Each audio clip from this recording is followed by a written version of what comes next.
saves. City had a goal ruled out by VAR. They finally scored after a spill by Vicario, tapped over the line by Ake. And in the end, the Blues are through to the 5th round of the FA Cup. They've won at the Tottenham Hotspur Stadium by 1-0.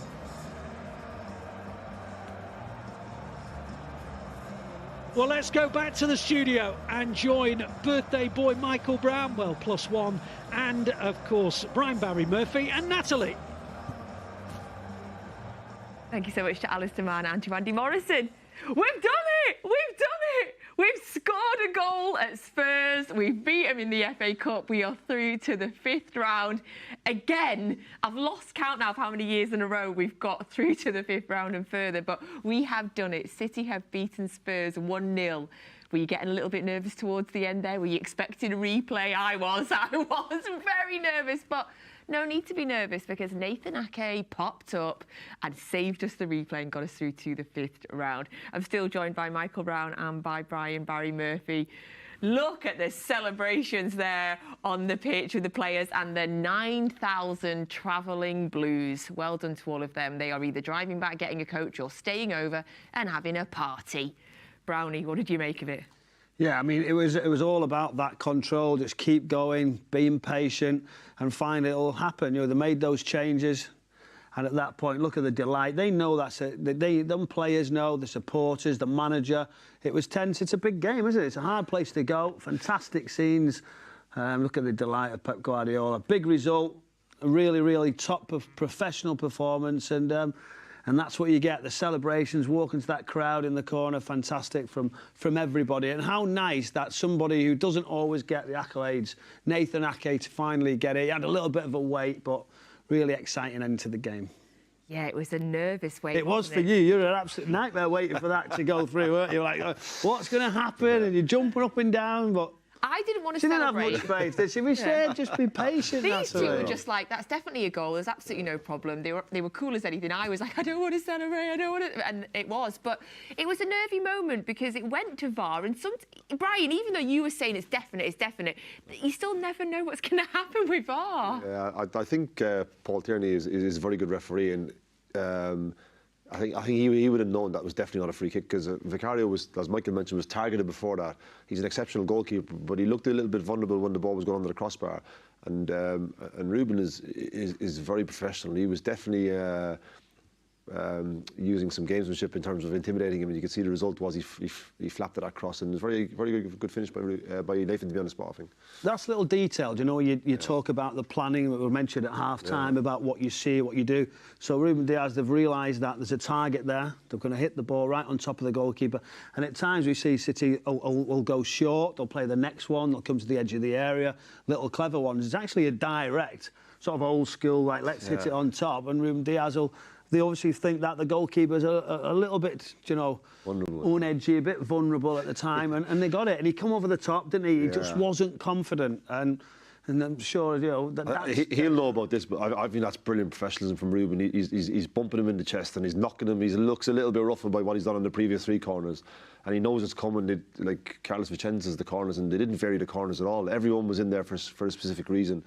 And it was the defining moment of the game in what was a very dominant performance. That's big detail, that. Do you know, in a tight game. And I think that's something, though, that would you have said Pep Guardiola would actually put the ball on top of the goalkeeper on a set piece and actually go with Ruben Dias being the foil? Pep Guardiola always keeps us guessing. We never know what he's going to do next. So we're going to go over now. We've got FG and Shaun Wright-Phillips. They are pitch side. Let's hear their thoughts. Full time from the Tottenham Hotspur Stadium. Manchester City have scored a goal at this stadium, and Manchester City are through to the next round of the FA Cup. Shaun Wright-Phillips.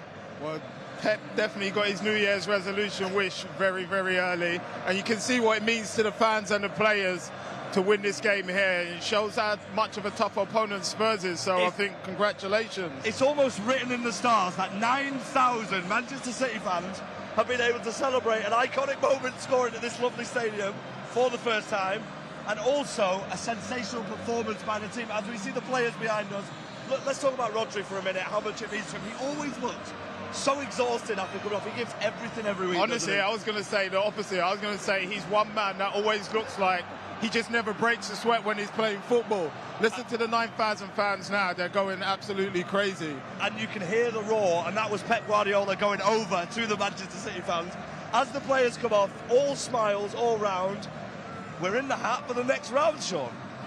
Well, bring on the next round. I hope I'm going to be there match day live. I can see Rico there as well. Look, just giving us a little smile. Super happy.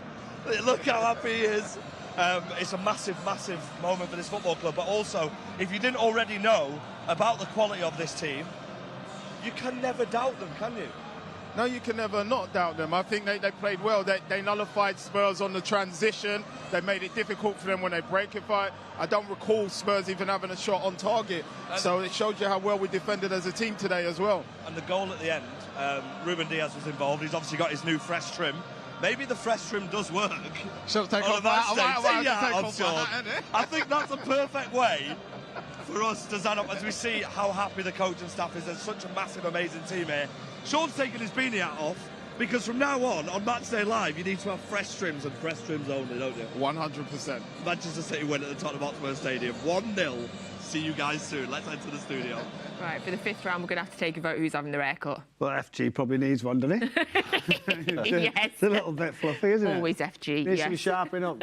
Thank you to FG and to Shaun Wright-Phillips. Wonderful scenes there, pitch side at the Tottenham Hotspur Stadium. City have beaten Spurs 1-0. We are through to the 5th round of the FA Cup once again. We briefly touched on the goal there.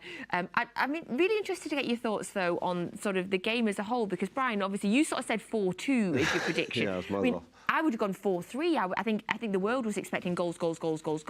What does it say about the fact that it was such a tight game in terms of what City did tactically? I think it's probably a perfect performance from the manager's point of view, where he didn't want that shootout, and he wanted to take Spurs' greatest strength away from them by having the ball for long periods and essentially wear them down with possession. And I think in this instance, the stats are pretty obvious. One shot on target, and there was no real clear-cut chance for Tottenham. And the longer the game went on, you saw City gain control and increase the likelihood of scoring. And it was just felt, I know, like you were doubting it, but it felt as if there was going to be one clear chance, and it was Kevin's. Do you think the manager will actually say, do you know what? That's how I like to win away, the control. He'll love that, won't he? Yeah. And having the clean I don't know whether he'll say it, but you know. he'll love that performance, I think, more than like a 3 or 4-0, because he knows that they're a good team. That's like finding out about your team, finding out how... I think he'll love it because he'll respect how good they are and how dangerous they are, but they didn't look dangerous because of the level of performance was so good, I think. He'll be so happy, I think. Yeah, they didn't look like the Spurs. He'll almost be as happy as you, Natalie. Oh, I don't think anyone's as happy as me right now. Oh, that was magic. I love the FA Cup. Absolutely love the FA Cup. In terms of the second half there, we saw Kev come on, we saw Doku come on. I mean, it's a blessing when you can bring world-class players like that off the bench in a situation where it's 0-0. Yeah, I think that's what it is. But what's really good as well, as you look further down the bench, there is youngsters gaining experience. So everybody talks about City having tons of players and experienced ones as well. But we're seeing lots of youngsters, which is fantastic. So that journey continues, the progression's there for the future. But yeah, brilliant to bring on Kevin, getting more minutes again, 30 minutes, 45, it will build up. He looks good, and you know, and I think with that injury, 4 months, it's a long time, it's a tricky injury. And I think the way that the games are going now, it's lending itself to a perfect outcome for him to come back. Jeremy Doku coming on. Well, the perfect outcome is that you've not got to chase the games. You've not got to push him over the line where you're taking slight risks. And I think he'll understand that. And he'll be saying, listen, the bigger games are coming. You just keep coming, contributing, keep getting a little bit fresher, building up the strength in the legs, in the hamstring, etc.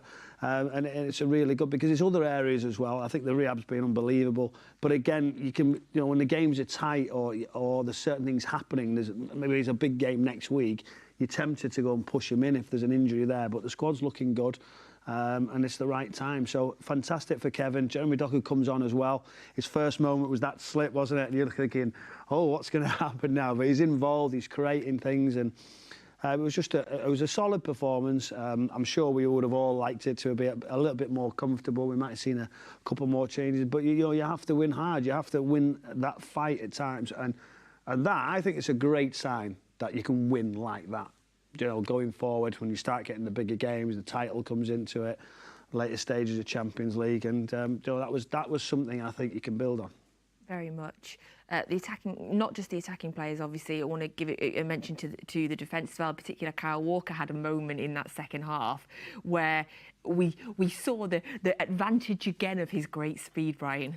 Yeah, it's very disheartening, I think, for someone of Werner's known to be in Europe's elite in terms of speed when he breaks the last line, and for Kyle to get back so comfortably was probably disheartening for Werner, because if you can't run in behind him and beat him for pace, then he's not going to dribble past him. So it's probably a significant moment in the game where that was Spurs' best chance, and it wasn't good enough to win the game. And from then onwards, they didn't have another attack really, and I thought there was probably an interesting sign of Kevin and Phil playing together centrally for the first time, where Phil went and played as a striker, false striker, whatever you want to describe it. But him and Kevin centrally together looked pretty dangerous until Erling comes back. I don't know how that dynamic goes, but in this instance I thought Kevin looked fresh and quick, and I thought Phil's impact on the game was incredible in terms of his control in tight spaces and how he combined with Kevin. I thought it was brilliant.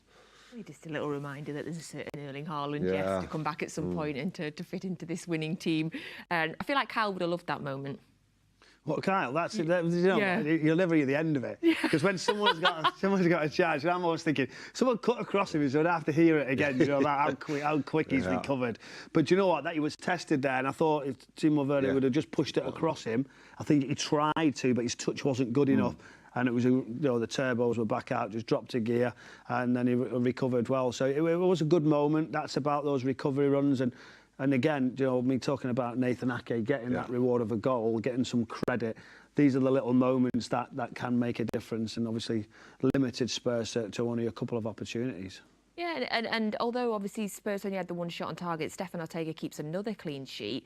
I think it's 8 FA Cup games he's played in now, and he's conceded 1 goal, which was that dodgy penalty at Wembley, which was never a penalty for me. He didn't have a lot to do, but to have another clean sheet for the whole team, it's brilliant. He's excellent, and do you know what else he's got? I think he's got the trust of all the team. Do you know, at times where you watch a second goalkeeper go in and you're thinking, do you know, we want our number one. We're not, you're never fully sure. But I think all the players not only have the trust in his ability, confidence on the ball, they really love him, so they're happy that he's playing, they're happy that he's getting a contribution. There was one moment in the first half where the ball was fizzed across. He's got it right. I know it's only simple things, but he did it right. Distribution as well, and he's calm. He'll take the ball under pressure. He'll take that risk where possible, have the composure. So I think it's brilliant for him to get more games, because if he's needed, towards the end of the season, let's hope he's not. But I would have no problem now with him coming in. I don't know. You've been really impressed. Top keeper, I think. I think he made one key save with Brennan Johnson went through on goal, and a lesser keeper would give somebody a goal from nothing, and then Spurs become a dangerous team on the counter-attack. So he made a key save, and like you said, that relationship between him and the back four seems seamless already for him. He's a bit of a character as well, around the dressing room, so I think they all like him. So he's got that bit of an edge. Not shy. He's not shy. Really? Not one bit. Oh, I've been to meet him a few times, and I didn't realise that. No, he's. He's heading up with the fun department with a few of them. Who else is in the fun department? Well, there's a few of them. I think it's great to see. It's nice though, isn't it? That he has that fun. He's come in and he enjoys that dressing room sort of banter, and it's great when he gets a little bit of praise, and he's getting a run of games. And it must be difficult when you sat there as supporting somebody all the time, yet understanding that you're not trying to jump across him. He actually understands his role. He says, I'm going to help you as much as I possibly can. And then the manager gives him the games. And what's good is now he's playing very, very well. Yes, completely agree. And obviously, Edison did pick up an injury and he had to step in. And so those FA Cup games had really assisted that as well.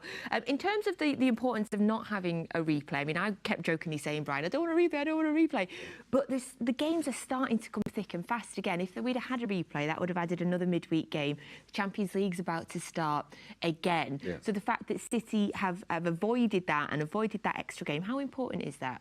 I think it'd help because the schedule seems calm at the moment, but when it increases, like I referenced the squad there, he's right. It's not a big squad. It's full of quality, top-class, world-class players.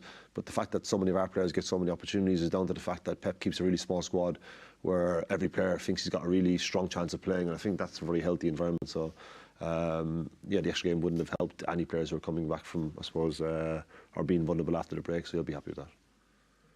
Yeah, we don't want another game there. Not really. If you come into that. Yes. But you know what? It wasn't about giving the game away. If it had to be, then it was there. And I think that's what we were waiting to see. You know how much risk was took, and it wasn't. It was a case of we're going to control and we're going to stay, and if we have to take that next game, we will. But we're going to give us every opportunity of coming away with with the win.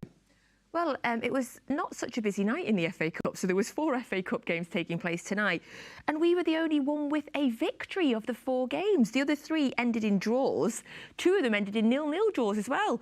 Like, the people that are putting a highlights package together for the FA Cup tonight are going to struggle. So Bristol City 0, Forest 0, Chelsea 0, Villa 0, Sheffield Wednesday 1, Coventry City 1. So 3 replays there. We were the only one that won tonight. Of course, full fixtures tomorrow and then Sunday as well. So lots of games still to take place to see who else is going to be joining us in the 5th round of the FA Cup. Oh, I got all tingly when I said that. I love the FA Cup. But the games do start to come thick and fast, and the men's team are playing next on the 31st. So Wednesday night, it is a home game. It is against Burnley, and so we welcome back Vincent Kompany to the Etihad Stadium. I am more than sure that he is going to get Brian a hero's reception until the whistle, until the game starts. Absolutely. I think they've picked their form has been improved. I think the performances have improved. So I think it'll be a different type of challenge than probably would have expected before Christmas. But I think the squad looks in great health from a City point of view, and I suppose all eyes will be on whether Erling's on the bench or starts. And I suppose the dynamic of what the team looks like, because everyone want to play after the break, and it's virtually impossible to anticipate who will play in that game. I think it'll be quite nice now when it playing on the Friday night. Yeah, lovely break. That little bit of a gap. Yeah, we might get a little bit of time off over the weekend. Yeah, and that'll be, that'll be good. A good build up. Great to see Vincent Kompany come back. I mean, true legend. Yeah, great. On and off the pitch. So he'll be looking forward to it. But you know how competitive it is. This Burnley side is struggling. They're getting better away from home. That's for certain. But that City will respect them. But an interesting one. But yeah, fantastic to see him coming. But you expect a comfortable night, you would hope, for City.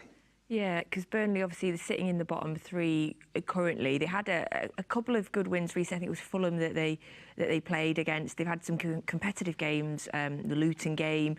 But coming to us with such a, I mean, we didn't lose a game in the entire of 2023 at home. In the 23 wins out of 24 or something like that. To come to us at this point in the season, so you expecting City just to dominate? You would expect that because of the way they play. Of all people, I think it probably, and he won't change away from that. We've seen his side come here already, and they've been really sort of outpowered, outplayed, and you get and understand that one because the way they want to open up, the way they want to move the ball, they'll still play out. City's press will be really good, but he's not going to change that. He's going to try and get better at what he does, but it's probably an ideal situation, really, that I think go, okay, well, we'll play with you as well. But the respect will be there. You understand the dangers, the detail will still be given. And that's what's great about this group. We talk about humble professionalism. They'll just take it, I'm sat here saying it might be a comfortable night, but that won't be like that in that dressing room. Some of the things perhaps that people have said about Vincent this year is that he's perhaps not been pragmatic and he's stuck with the way that he likes to play. Do you expect him to come here on Wednesday night and to given the vast knowledge that he'll have of this club, to change the way they play in any way, or are you expecting to see him come in and go for it? I think the very qualities that he was lauded for and respected for so much last season, he'll want to show this season. I think whatever people from the outside think, I think the players within that dressing room respect him because of how strong-willed he is in his beliefs, that the way they want to play the game. So for him to go away from that or to show any signs that he's not quite sure now, I think would have a really debilitating effect in the dressing room. So he seems very clear that they are good enough to stay up this season, and that belief that he's shown the players, he will hope will be reflected over the course of the season. I don't think he'll want to take a backward step on Wednesday, probably with the long game in view. If he says we're going to sit here, we're just going to sit back in, it's something they've never done before, and I think they want to be as aggressive as they can. But like Michael said, it's easier said than done in this arena because it's so difficult to do, isn't it? So Burnley, Wednesday night, of course, Matchday Live will be here. Kel will be here with you for that game Wednesday night. That is the next time that the men are playing, but there is so many other City games for you to enjoy between now and then. So if you're a City Plus subscriber, then you are going to get access to 3 games over the next 3 days. That is 3 full games. Every single minute of the game, you get to watch it. So tomorrow, 12:30, in the middle of the day, you get to see City versus Derby. That is the under-18. Then on Sunday, a 2 o'clock kickoff, it is City Women versus Spurs. That's a WSL game. And then on Monday night, 7 p.m, Brian's EDS team are taking on Everton in the PL2. So if you're not a subscriber, it's £4.99 a month. There is annual subscriptions as well. It's well worth the money because there's some incredible documentaries on there as well. But if you want to just join for 1 month, £4.99, you're going to get 3 games in the next 3 days. So, Brian, we will all be watching. We'll be Monday expecting night. patience as well. Patience. Someone on the goalkeeper is going to target. Don't you be copying already? You've got your own ones, copy Pep. But your set pieces, right? Well, Mohamed is suspended from Monday, actually. Is he? He got sent off in the last game. So lucky he didn't miss this game tonight, but he's missing our game on Monday through suspension. How much of a loss is he going to be? Well, we've got Jacob Wright who plays in the same position, so they've been competing all season, and Jacob made his debut in the game against Huddersfield, so he'll play on Monday night. And one of our other big young players, actually, Nico O'Reilly, who's one of our biggest talents, makes his comeback after being out for 4 months on Monday. So that'll be a good review to see him back in action, which is a pretty big occasion for him because he had a really serious injury. So this is his first game back. What sort of game are you expecting? Because obviously we know it's been a difficult season for you in the PL2. Everything will be symbolic of what we've faced. A slightly older team with players who've been out on loan have come back to their club, and our lads. I've found it a difficult season, and we've been doing reasonably well, apart from last week against Stoke, where again it was probably one of our poorest performances of the season, where we just didn't play well. So we're looking to bounce back from that and produce a performance that gives us a chance of being competitive, and I think we can. We have good players. You know, on Monday you'll see Micah Hamilton, Jacob Wright, Joe Lindala, who've all had first-team exposure. So for them all to come together gives us probably the best team we've had in a while, apart from Mohamedou, and we should be very competitive. Who are some of the other names that our viewers might not know too much about that haven't yet touched the first team squad that they should be watching out for? Well, Michael saw in Leipzig, probably one of the benefits of having such a difficult season is our central defenders have probably had more practice at defending than we've ever had in the academy before. And our 2 centre-backs, Max Elaine and Jemai Simpson-Pusey, have had really difficult but really productive seasons. And you know, the stuff we speak about in the academy football you don't see a lot of. They've had a lot of exposure to actually like defending. And even though they found it extremely difficult, the growth that we've seen from them in the last 4 or 5 weeks has been pretty exceptional. And the only issue is Max Elaine has damaged his back, so he's out injured. But I would say them 2 in particular are the ones that you wouldn't be aware of. But like I said, probably the one who's on most people's radar is Nico O'Reilly, because he's been in the first team training a lot, and he'll make his first appearance on Monday, which will be great because he's a pretty exceptional midfield player who can do things differently, and to see him play on Monday will be exciting. Did you watch one of the youth games?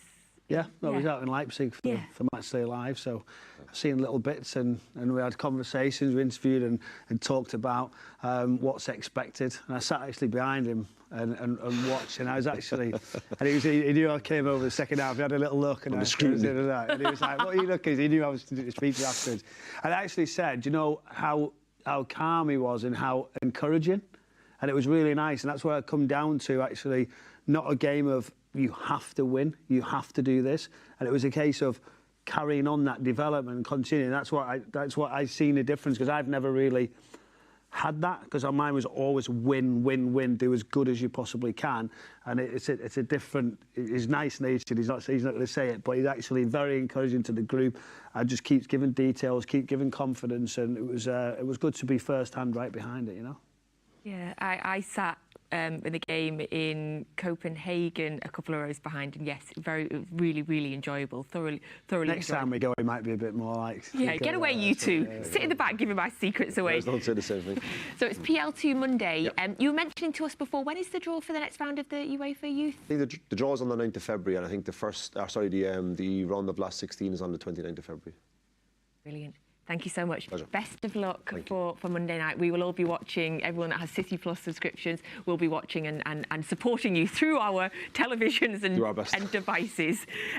Thank you very much for being here with us this evening. Always a pleasure. Thank you so much for being here with us. Thank you all for being here with us as well. Don't forget you have an opportunity to win this ball that has been on our table throughout the night. This is signed by the full City women's squad and their manager, Gareth Taylor. If you're watching on YouTube, just click in the description now and there's a link to click through there to give you an opportunity to win it. If you're watching on any other platform, go to mancity.com/feed and you just enter your details through there. Best of luck. We will announce the winner of this ball during Matchday Live's Burnley show. So Kel will announce the winner in that show. And yep, don't forget, 3 games, under-18s, women's, and then the EDS on Monday. What a lineup for you before the men take on Burnley on Wednesday.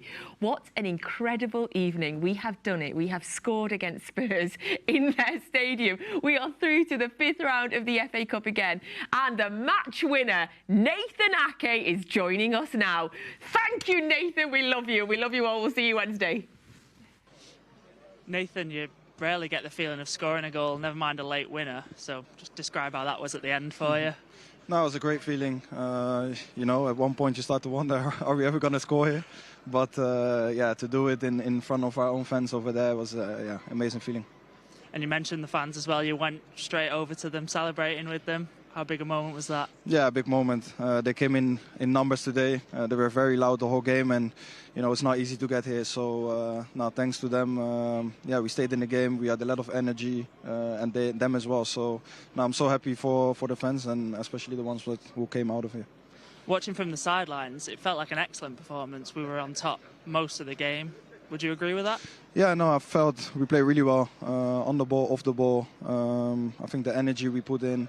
You know, you see forwards tracking back, midfielders running all over the place to help each other, to make sure we keep the clean sheet first and foremost. And I think apart from that, we also created a lot of chances. So I think we play really well in a tough stadium.